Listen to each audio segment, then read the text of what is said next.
Chamaria block Congress সেৱা দলৰ নৱনিযুক্ত সভাপতি জয়ন আলী ডাঙৰীয়াক অসম প্ৰদেশ সেৱা দলৰ সন্মানীয় সভাপতি শ্ৰী দীপবায়ন ডাঙৰীয়াই তেখেতক নিযুক্ত কৰিছে চমৰীয়া ব্লক কংগ্ৰেছৰ সভাপতি হিচাপে। সেই নিযুক্তি পত্ৰখন কামৰূপ জিলা কংগ্ৰেছ সেৱা দলৰ সন্মানীয় সভাপতি আজিৰুল চৰকাৰৰ নেতৃত্বত আজি গৰৈমাৰী ৰাজীৱ ভৱনৰ এখন সেৱা দলৰ সভা জৰিয়তে আনুষ্ঠানিকভাৱে জয়ন আলী ডাঙৰীয়াক চমৰীয়া ব্লক কংগ্ৰেছ সেৱা দলৰ সভাপতি হিচাপে নিযুক্তি পত্ৰ প্ৰদান কাৰ্যসূচীত উপস্থিত থাকি নিজকে ধন্য মানিছোঁ। পৰামৰ্শ থাকিব যে কামৰূপ জিলাৰ অন্তৰ্গত প্ৰতিখন ব্লক সেৱা দল, প্ৰতিখন মণ্ডল সেৱা দল বহুত শক্তিশালী হওক। বিশেষভাৱে আজি যিজন ব্যক্তিক চমৰীয়া ব্লক কংগ্ৰেছ সেৱা দলৰ সভাপতি নিযুক্তি দান কৰা হ'ল, তেখেতৰ নেতৃত্বত চমৰীয়া ব্লকত সেৱা দল অধিক শক্তিশালী হ'ব, তাৰে কামনা কৰি গৰৈমাৰী ব্লক কংগ্ৰেছৰ কাৰ্যালয়ত আজিৰ এই নিযুক্তি পত্ৰ প্ৰদান কাৰ্যসূচীটো অনুষ্ঠিত কৰাৰ কাৰণে কামৰূপ জিলা কংগ্ৰেছ সেৱা দলক আন্তৰিক ধন্যবাদ জনাই অনাগত দিনত সেৱা দল আৰু বেছি শক্তিশালী হওক তাৰে কামনা কৰি আমি কামৰূপ জিলা কংগ্ৰেছ কমিটিৰ সহযোগত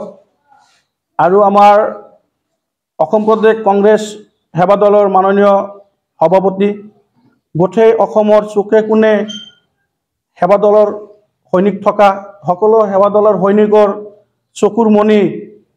সেৱা দলৰ সকলোৰে মৰমৰ প্ৰদেশ কংগ্ৰেছ সেৱা দলৰ মাননীয় সভাপতি মোৰ দাদা দীপবায়ন ডাঙৰীয়াই আমাৰ কামৰূপ জিলাৰ অন্তৰ্গত চমৰীয়া ব্লক কংগ্ৰেছ সেৱা দলৰ সভাপতি হিচাপে বন্ধুবৰ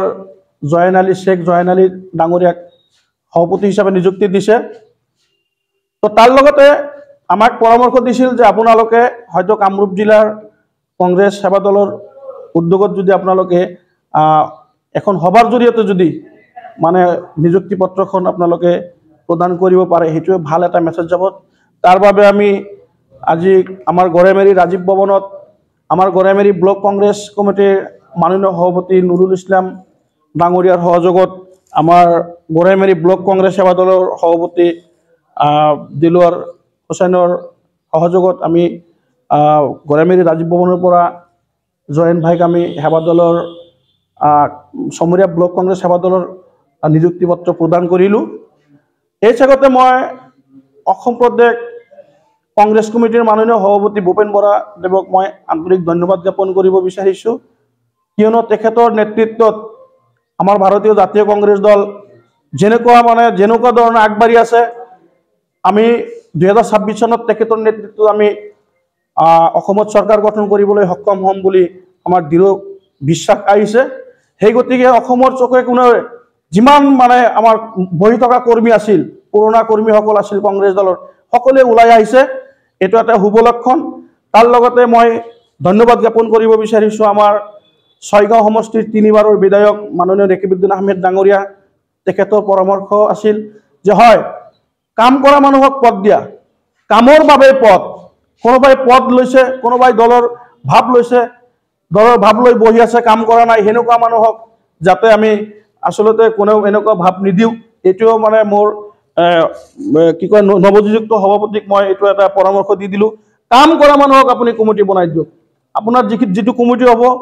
কমিটিও আমাৰ সোনকালে সভাপতি মহোদয়ে কমিটিও দিব আমাক। তো যিকেই নহওক, আমাৰ বকৰ বিধায়িকা নন্দিতা দাস ডাঙৰীয়ানী তেখেতৰো পৰামৰ্শ আছিল যে হয়, ভাল মানুহক আপুনি নিযুক্তি দিব লাগে। তো সকলোকে ধন্যবাদ জনাই অনাগত দিনত যাতে নৱনিযুক্ত সভাপতি